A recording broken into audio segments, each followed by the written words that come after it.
Welcome to Sleepless in St. Canard, when nostalgia replaces REM cycles. I'm Kitty. And I'm Ange. And we haven't slept in 30 years. This is a podcast about the 90s Disney cartoon Darkwing Duck and the apparent risk of over-fertilization. Today's episode, we get to the bush root of the problem with the incredible bulk. Which, I think, it was on our original list of things. Was it the writer's poorly disguised fetish? It sure was.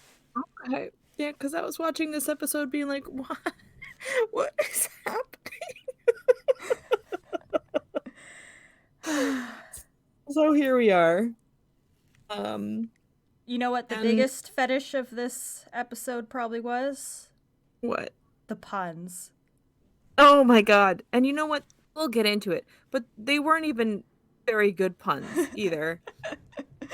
This episode just kind of solidified for me that I do not really care for Bushroot. I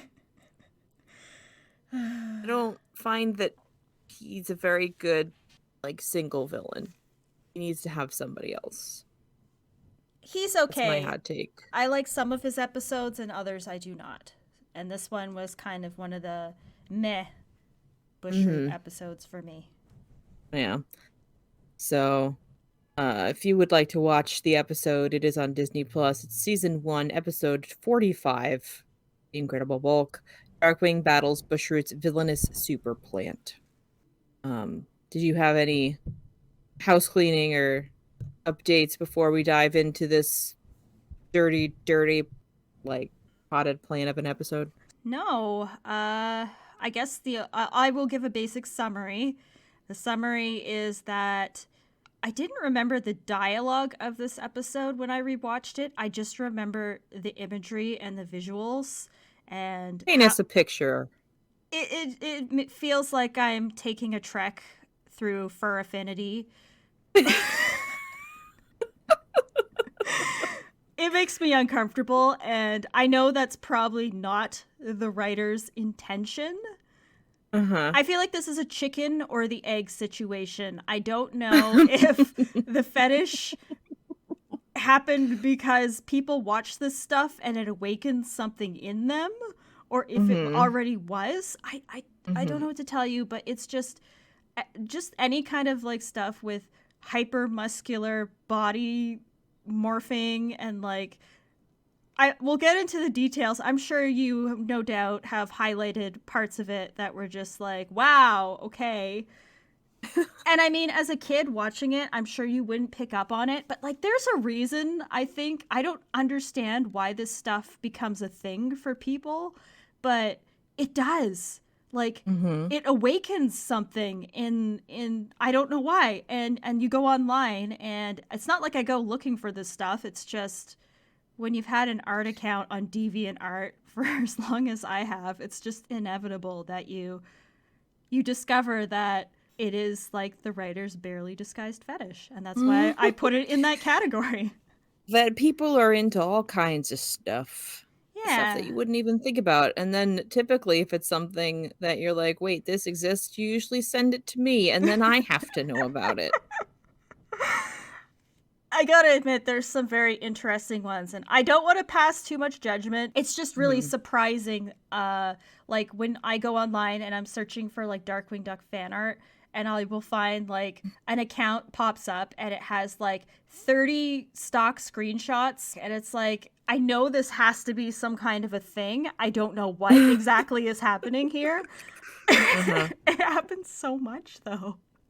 It does. And yeah, no judgment. It's just interesting to me from a complete outside perspective to be like, oh, why is this though? Yeah, speaking as someone with I have a psychology degree. I mean, I never used it for anything other than put myself in debt. But from a psychological perspective, I do find it fascinating how this stuff develops. I just think it's interesting from the perspective of, most of the stuff is pretty innocent, but for some reason it just does something for people and they become really fixated on certain concepts. But there are shows where, more recent shows, okay, I'm a little suspicious. You've heard of Totally Spies, right? Yes. And people point to this show all the time as one of those shows that has a lot of uncomfortable stuff that on the surface seems, oh, it's just cartoon shenanigans. But the more you watch it, you're like, I'm not, I think something's going on here. And I guess my disclaimer here is I don't think the writers of The Incredible Bulk were doing this for any weird, nefarious reasons. I think it's just cartoon stuff that, you know, leads to. They did not intend this to be a spring awakening, perhaps. It was not a gateway fetish. It's just I don't know. I don't know. I don't know either. But let's dive right in here. Yeah, and talk about specifically what about it makes us uncomfortable, because there was definitely like the first bit of the episode I'm like, okay, this is fine, and then when it gets to a certain point I'm like, oh, I don't feel comfortable anymore. Yeah, and to be fair, it does get to it takes a while for it to get there, because it's like I knew the premise, and if you see the screenshot of the episode, you know that beefed up Darkwing is coming. But I felt like it took its time getting there, which once I know what there was, I appreciated that. So we started off our episode at a greenhouse. It's like immediately like, oh, I wonder whose episode this is going to be, where the Mallard and the lone Muddlefoot honker are on a family trip for a school project. And both Goslin and Drake are not particularly impressed at having to be in a greenhouse on the weekend. And for whatever reason, they have to be here for a school project, which we don't really ever know what the project is, but Goslin is picking up plants and complaining about it because she thought that her idea for a science project was great, but Honker informs her that the professor said that giant squids and plutonium don't mix. And she says, yeah, but at least they'd be fun at parties, which, fair enough. She says, and plus plants are super boring. And you know what? I can't say that they are. Mine die all the time. They're very dramatic. But anyway, so also just to point out that I feel like if any two kids in St. Canard could probably find a giant squid in plutonium, it would be these two kids. Absolutely. For sure. I feel like they could have fun with that one. So Darkwing overhears, or I guess Drake overhears them and decides to swoop in and then be Darkwing Dad. And he starts immediately talking about himself, because that's how we operate here. He starts complimenting his intellect and his amazing powers of deduction. And as Drake just kind of it really, he's just talking. You hear him talking, and the camera just pans away from him. And then we see a vine slithering. So I feel like he probably went on like the entirety of this next scene. He's probably still standing there talking about himself. But we see a vine, and it slithers through the greenhouse and goes to, for whatever reason, a shed that's just built on the inside of the greenhouse, where it opens the world's smallest window in the shed inside the greenhouse.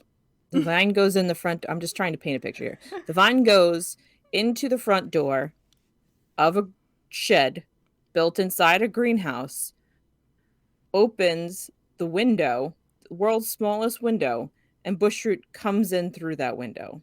So he is already on the inside of the greenhouse, but needed the vine to let him in the tiny window in the back of a shed that he could have just walked around. So that's Bushroot's entrance into this episode. And he introduces himself in a very strange way. Name, Reginald Bushroot. Occupation, plant manager. Get it, Spike? Spike! Oof. And that is the first of many, many very bad puns in this episode. And he is talking to Spike, who apparently has shrunk because of the fertilizer he gave him. But Bushroot's cooked up a new one that'll either make him grow like crazy or kill him instantly, just like my dramatic houseplants. And Spike is not liking these odds, so he tries to run away, but is stopped by the casual killer Bushroot before he gets too far. They struggle for a bit. It kicks him into a wall, but then Bushroot, I guess, decides that he should probably test this fertilizer out on something that isn't Spike, so he won't kill him instantly, and that's when we get our first glimpse of the beefcake in this episode, as the little daisy that he uses a fertilizer on grows basically to like bushroot proportions, but has biceps, which he just flexes. This flower is just like flexing constantly. It's just a meathead flower, which is pretty funny, I guess. But he's got like a little fanged mouth thing. And Butchroot is just immediately in love with this flower. Wow! I've created a regular Arnold Oleander. Ow! No. Come on, cut it out. Don't fight. Ooh, isn't he marvelous, Spike? Such a truly awesome blossom. I don't even know what that means. Did you look that up? Arnold Schwarzenegger. So I think it was like a play on Arnold Schwarzenegger, but Arnold Oleander. Okay. Yeah, I didn't make that connection at all. But it does make sense. Although the daisy, for as much as it likes to flex, is still kind of scrawny. So maybe not as Arnold as he thinks it is. But Spike doesn't like it, starts attacking him, and then Butchroot stops them. Or I think the daisy smacks him away or something. So Spike is immediately jealous that there is another creature that will take Butchroot's attention away from him. Aw, Spike. Spike. Just basically like any cat or dog in the world. How dare you? Right down to trying to give him the fertilizer. I just felt like in my bones, it's like trying to pill a cat or a dog, giving them their medication. He's trying to pry his mouth open, and Spike kicks him away. And I'm like, yeah, I've been there. Checks out. So while this creation is happening, we go back to where Drake is now just completely wandering by himself, staring at the ground. And he really, like, we stay on him for quite a bit of time. He's just wandering around staring at the ground, but not like he's on the trail of clues or anything. He's just mindlessly wandering. But as he's walking past a shed, he overhears bushrooting, and wasting no time, we get our first I am the terror of the episode, which is I am the weed whacker in the Garden of Evil. And he just parades into the shed, just walks right in, and Butchroot dives under the table. It's like, oh, okay, we're just all right. And Darkwing, not wasting a second, just climbs underneath the table to keep threatening him. It's pretty funny. You'd better get tough in a hurry, Butchroot. Hey, I don't have to get tough. My daisy already is. And then we pan over and the daisy is sitting right next to the table. So Darkwing comes in, completely ignores the daisy, and just starts harassing Butchroot, who, as far as everything is concerned, really hasn't done anything bad yet. He's basically, all he's done is he was trespassing and I guess trying to steal the was it fertilizer or whatever? I thought it was his hideout. I thought so too. Because his whole chemistry set is there.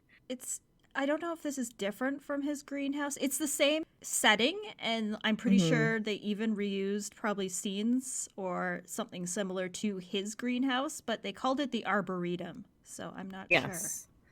Okay.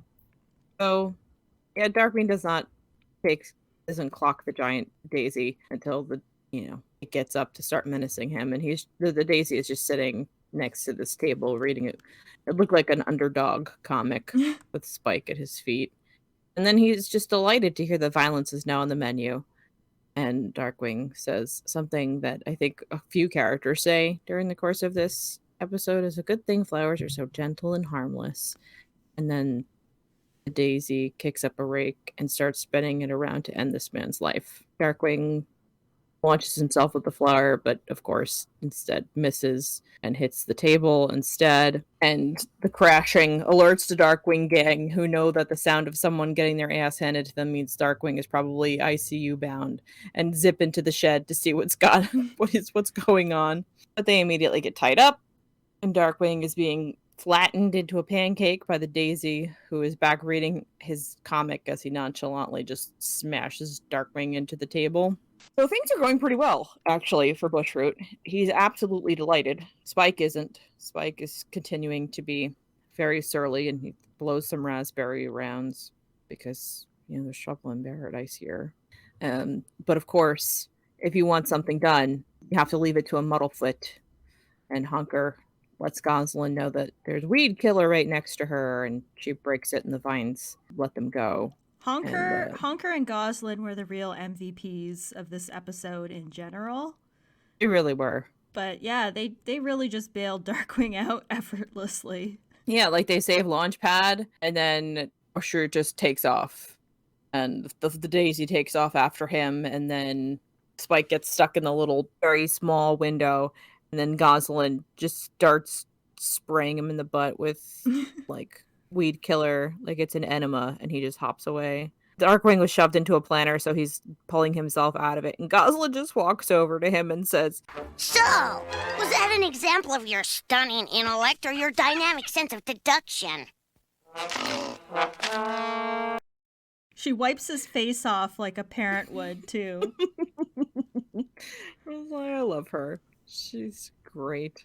And Darkwing then comes to the conclusion that he's been fraving his brains over his brawn, and he needs to start beefing up, but he's obviously a perfect specimen anyway. He's, talking about how great he is in front of a mirror because he's eternally pleased with what he sees in the mirror.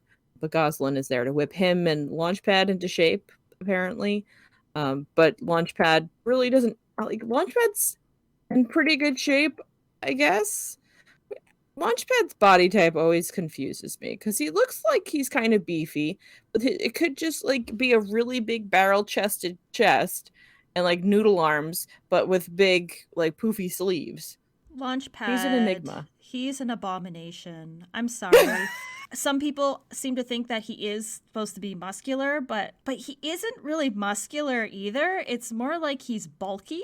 I don't know. I have no idea, but especially in that scene when Darkwing, scrawny little Darkwing, is standing next to him. Oh, I think we do see his arms. I wasn't even paying attention because they're wearing little tank tops and boxing shorts. He had pretty hefty arms. He had no definition to his arms, but they were big. Yeah. Okay, so it wasn't noodle arms because I also feel like my brain just constantly mushes his DuckTales self with this one, and I know that Launchpad had a lot of interesting body types.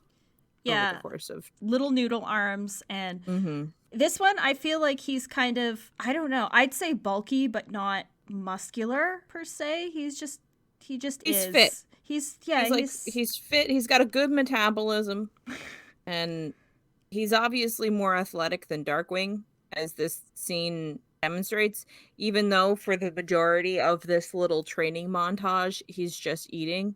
That's my kind of gym regimen. Just speaking as someone who goes to, I don't go to the gym anymore, but there was a point in time where I went and I had a fitness person helping me. But if someone was standing there eating ice cream in front of me while I was trying to work out and they're just enjoying themselves, I'd be like, get out of my sight. Be gone. Be gone. Hey. Why does Lunchpad here get the chow down and not me? GDW, how would you hold the spoon?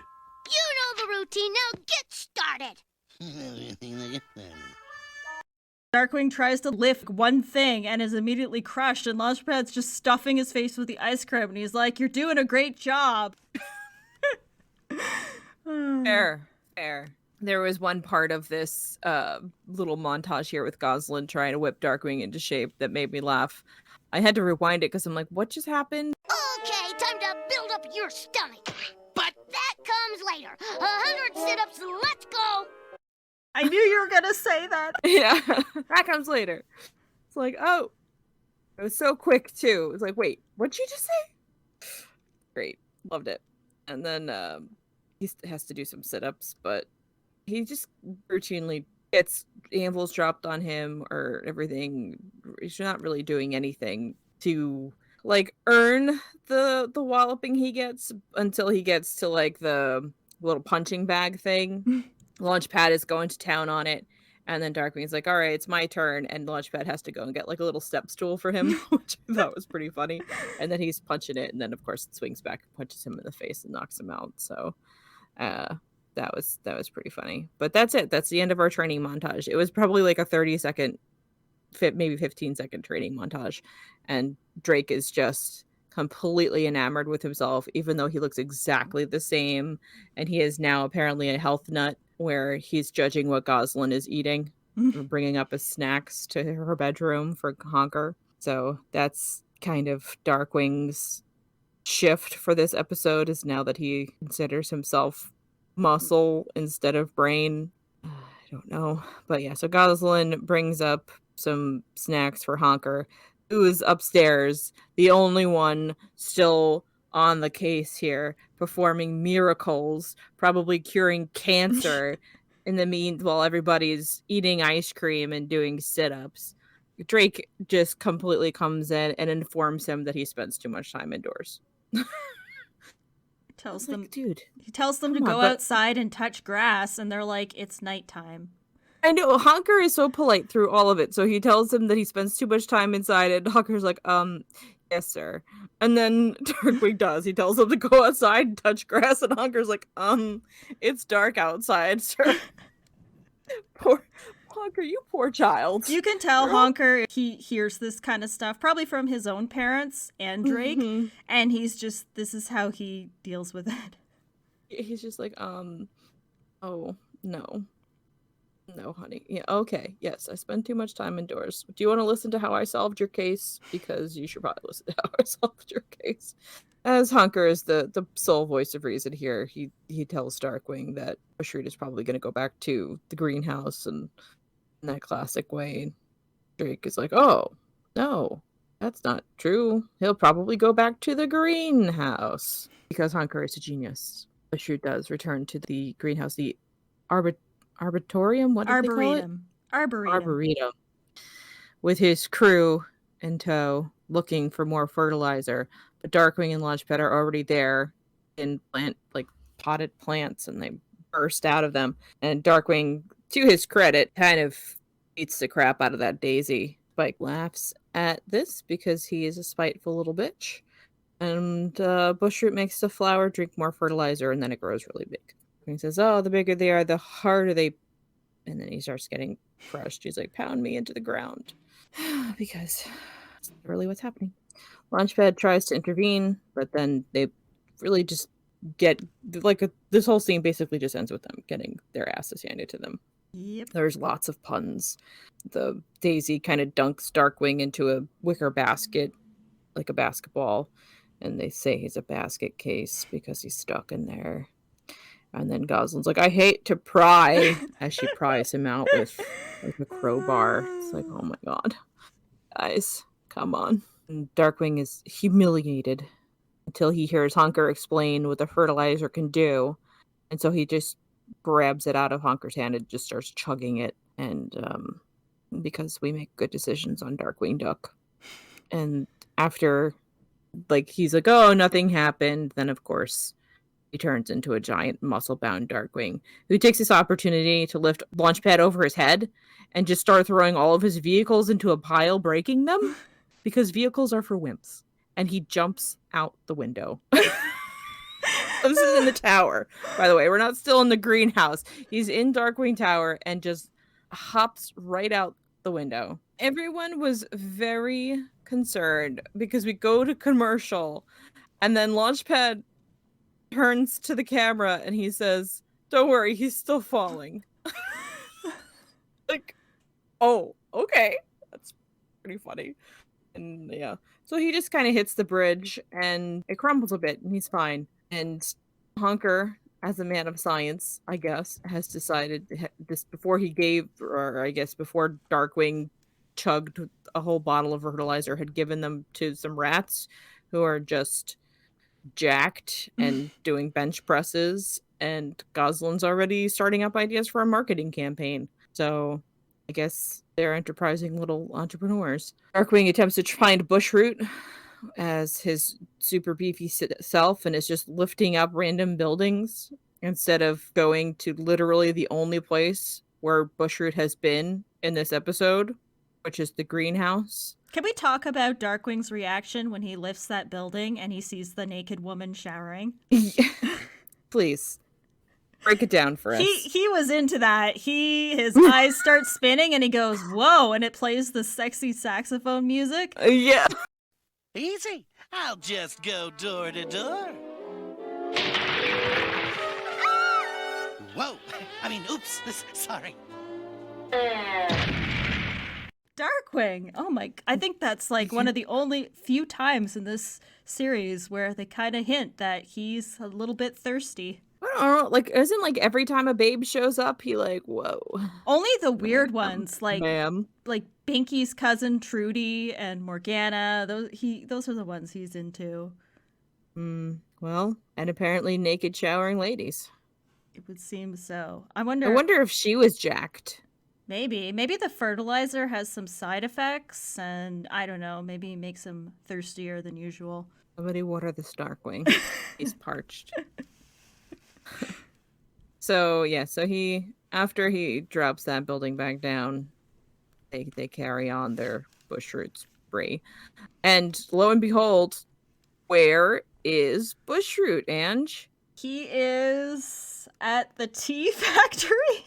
No, he's in the arboretum. Oh, right, the tea factory. He's been in the only thing. The tea factory comes later. The tea factory comes later, right? Okay. Yes, we get to spill the tea later. But yeah, he's literally in the only place he's been the entire episode is in this friggin' greenhouse. And he's taking trimmings of the daisy, who then plants them in dirt, so he makes 3 more daisies. And he finally has a family and someone to do his dirty work. Isn't it wonderful, Spike? And then Spike growls at him. And the daisies are hooligans, and they're cruising around in a pickup truck, which looks a lot like Megavolts. So I really just kind of want to... I feel like my headcanon now is that the Fearsome Five have one red pickup truck, and it was Bushroot's day to use it. Megavolt had it in the Canardian Guardian episode, and now it's Bushroot gets to put all his fertilizer and rakes and things in the back of this one and cruise around with his boys. So one falls out of the truck and just starts eating out of the dumpster. As one does. And now we're in the tea factory. Okay. Because I wrote, what? It's just the machines are pooping out tea bags with poop sound effects. It's like... And they're narrating the process to us.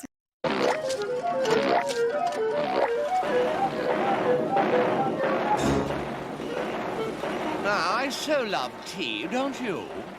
Oh, yes, quite. First, the flowers are thrashed into herbal tea leaves. Oh, I just adore the way the tea leaves are then crammed forcefully into convenient little bags. Totally foreshadowing to something, isn't it? And they're British people, so it's just super stereotyped. Like, there's the proper British guy and then the knockoff beetle. And they're talking about this tea, but they don't talk about how it's poop tea, so please don't drink this tea. But yeah, these British dudes are attacked by flowers because this is how it goes. But it's also like a very cartoony tea factory where there's a giant tea kettle on a burner and a giant teacup, like someone would be able to drink tea out of this cup. Well, anyway. Meanwhile, Launchpad and Darkwing are walking around, still trying to find Bushroot. To be fair, he's not at the greenhouse anymore. But Launchpad is trying to figure out what clever line Darkwing will use when he sees Bushroot again. And he's like, what about, I am the snail that wastes all your leaves? And as he's talking to him, Darkwing just strangles a lamppost to death. It's like, oh, okay. And then Darkwing declares that psychological games are for wimps.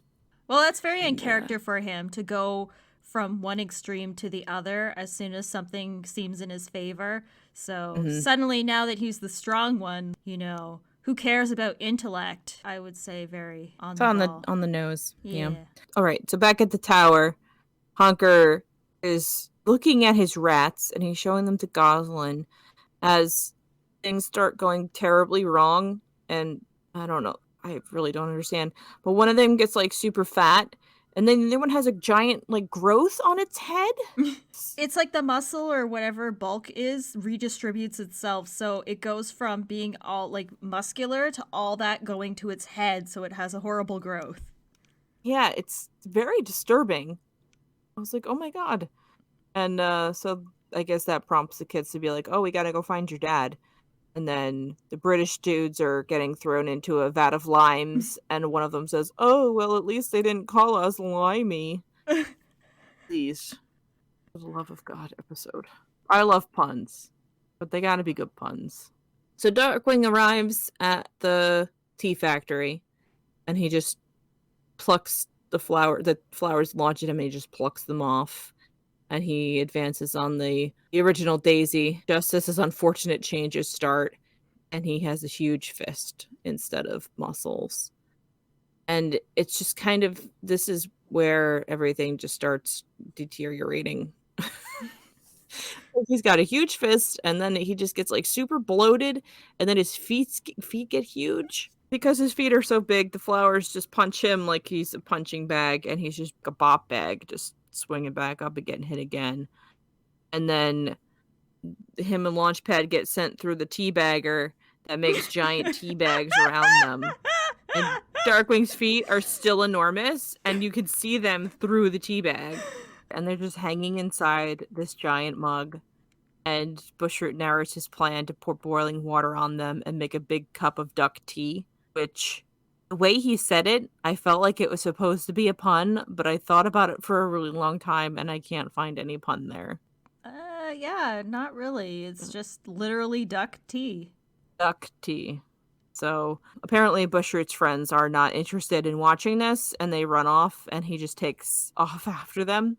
Now where's everybody going? Oh, come on, guys. I want to watch. I never get to have any fun. It's like, you really do have a bloodlust, don't you? Yeah. He does. And I don't know where the little Daisy guys were going. Oh, actually, I think I do know where they were going, because where we see them again is a park. They're like, screw this, man. There's a swing set over there. Let's go. So they leave Spike alone, who starts betraying Bushroot and the Daisies and, like, using the winch to pull Launchpad and Darkwing back up. But then he gets called away and just snips Darkwing free. And then he frees Launchpad, but is about to get this boiling hot water poured on him until his bloated, fat body just breaks the cup that they're in and saves the day. Goslin and Hunker are skateboarding through the city with just fists full of these glass bottles filled with fertilizer, which seems like a bad idea, but they are wearing helmets, so we've learned our lesson from Dead Duck. So there's that, I guess. And we see the Daisies playing in the park as Darkwing and Launchpad sneak up. Darkwing has back to his hand being huge, so he's dragging his hand around behind him and makes like a little trench in the ground behind him, so Launchpad just kind of throws them in there and they plant them. Bushroot and the original Daisy are not paying attention because the OG is drinking water out of a water fountain, and Bushroot is annoyed with him for some reason, and he tells him to leave some for the fishes. Almost like he's really thirsty. Oh my god, it's finally happened. Here we are. This is the thirstiest episode of Darkwing Duck. Or no, I don't know if that's true. The first one with the Liquidator, I seem to recall everybody's really thirsty in that one too. And there are the lobster women in that one. And I mean, that's a thirst trap right there. Oh yeah. But I digress. Bushroot and the OG Daisy are alerted to Darkwing's and Launchpad's presence. When the daisies are in the ground and they're crying and Bushroot rushes over. My 3 sons! Prepare to be julienned, potato head! I think that's the name of a TV show. Is it? My 3 Sons. I just thought that was really random. Like, I guess he did say earlier that they are family now, but I like how there's very specifically his 3 sons. Yes, it was a a sitcom that ran from 1960 to 1972.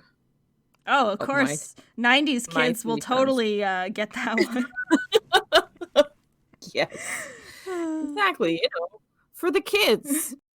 Darkwing's bill gets really big because why not? And then Launchpad is grabbed. Everyone is back to getting their ass handed to them until Gosalyn arrives and throws a bottle at Darkwing, and then he grows big. So yeah, so this starts like the endless. Darkwing gets a potion, gets a fertilizer on him. Then the Daisy gets a fertilizer on him. Then Darkwing gets a fertilizer on him. Then the Daisy gets one. And it just really goes on and on and on. And in between, these two keep getting bigger, like Bushroot obviously keeps facilitating Daisy getting his fertilizer and then keeps getting Darkwing his fertilizer. But they're just like Godzilla level big at this point, and Darkwing is always the biggest one for about 0.5 seconds before the Daisy is bigger, and at one point he just is running away from this Daisy and just crouches down and hides in the trees as the Daisy is stomping around looking for him. And a bee lands on his bill because bees, they have to be around. And he gets an idea, but it's like, we don't know what his idea is, but he sees this bee, and for as giant as he is, this bee is also, I guess, a giant bee, because it's like, it would be the size of a regular bee on his bill when he's like looking at it, if he was regular size. I don't think I said that well. No, I know what you mean. The size relations are off because he's massive, but the bee that landed on his bill was like relative to his already massive size. So arguably it would have been a massive bee.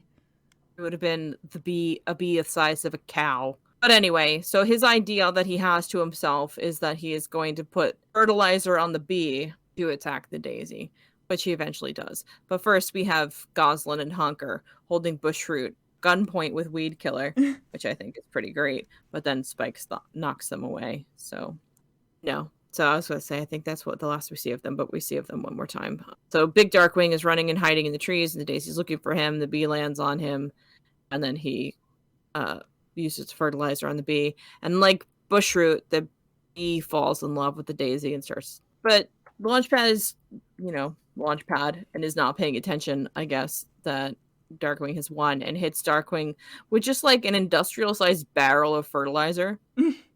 So Darkwing is now super big, and Bushroot and Spike run off, and Spike is happy to be an only child once again. And Darkwing is just huge. He's just enormous, just hanging out in this park, and Gosalyn and Honker are selling tickets to use his bill as a skate ramp. And they apparently had the best science project in school. But she's like, made some bank. She's like folding some bills, fanning them, and I ain't even mad about it. And the kids are skating on his bill, and Darkwing just goes, "It's a living," and that's the end of the episode. I don't know why any child would want to skate on a massive bill that has a pair of eyes staring back on someone's face. I'm also surprised Darkwing just agreed to that. He was like, I guess I'll just go along with it. Well, Gauze is the one that makes bank on all of this. Mm-hmm. Also, did the plant just got chased away by the bee? Is there still just a massive Daisy just somewhere out there in the world being chased? Or did it like revert eventually? Or did it die? I mean, it's just out there. Did it and the bee settle down and start a family? I want to think so. We'll never know. Yeah. I want to believe so. And the Daisy never, had any of the body morphing effects that Darkwing had. So it works on plants. I was going to say, because Honker had brought up, we don't know the effects on a duck. So I'm thinking maybe mammals in general, like the mice and ducks, had the side effects, but perhaps it's fine with the plants. Yeah. So that plant and his giant bee friend will be sending out their save the dates pretty soon. I feel like I wish them the best. And that's been the Incredible Bulk. As we mentioned at the beginning of this episode, it was a strange one. I don't particularly think I enjoyed 90% of it. And on the Quackerware freshness scale, I'm going to give it a 1 out of 5. And that 1 is purely just for Honker. Similar, I'm kind of similar, but I'm going to be a bit more generous. I'm going to give it a 2 out of 5 because I think both Honker and Goslin were at least funny in this one. I thought their lines were all, Goslin was really funny because she was more worried about making money, and even at points in time where she wants to sell like an exercise regimen video using Darkwing as evidence. And then when Honker's explaining that everything's about to, go sideways, she's like, no, how am I going to make the money now? And Honker's just like, your dad is a thing who exists still. And it was just, Honker carried the episode. He basically did all the legwork. Goslin was the comedy, and Spike helped out as well, being a little jealous, treacherous, salty bitch, which I'm fine with that too. I can understand that. I feel like Spike could do so much better than Bushroot, but as a family member and companion. Everything else, though, the puns were a little overboard because the show has puns and it plays on stuff, but usually not that many in an episode. Yeah, and I felt like they were lazy puns. The puns usually in the show aren't so like, oh well, they got thrown into limes, hell, limey bastards, right? Isn't that a thing? Yeah, or like always low hanging fruit, limes included. But I don't know. I was not a fan of this one. So, but we've watched it, and we came out the other side. Have any final thoughts on this episode before we try to purge it from our memories? No. I mean, I think we covered pretty much everything. It was, as you said, not one of the best episodes for Bushroot either. Like, I don't know, he's okay, but there's only a few, like you said, he tends to do better in the, like, Fearsome 5 and Team Up episodes. Mm-hmm. I can only think of a few Bushroot Central episodes that I really like, or where at least I think he does well. And this one wasn't so much. Although I did think it was funny when he cowered under the table and Darkwing went under after him. Yes, his immediate reaction was to hide under the table, and Darkwing was like, not today. And I think, to be fair, this is the first purely Bushroot episode that we've watched. So that means that this is the first purely Bushroot episode that I have watched in probably a decade. Wasn't Slime Okay, You're Okay a purely Bushroot episode? Oh, yes, I had forgotten that one. See, I guess I just purged them from my memory. Yeah, so then I take back everything that I said. It feels like a decade since the last time I watched a Bushroot episode. So here we are. And so let's spin this wheel here. We have chipped away quite a lot of this wheel, and there's only a few really good ones on here left, and then the rest of them are all kind of problematic. Oh boy. Speaking of, our next episode will be about Kung Fooled. Oh no! Unless you want to do a palate cleanser in between. No, I think we gotta stick to the wheel and punish ourselves. Just power through here. Okay. Rip that Band-Aid off. Okay. So, dear listeners, next time you'll hear us be further in pain as we discuss the gem of an episode, Kung Fooled, which I think is your pick for Let's Get Problematic. I think it was, yes. Okay. All right, friends. Until next time, remember that crime and fertilizer do not sleep. And neither do we. Especially after all that muscular stuff. Yeah. After a vigorous workout, we cannot even sleep.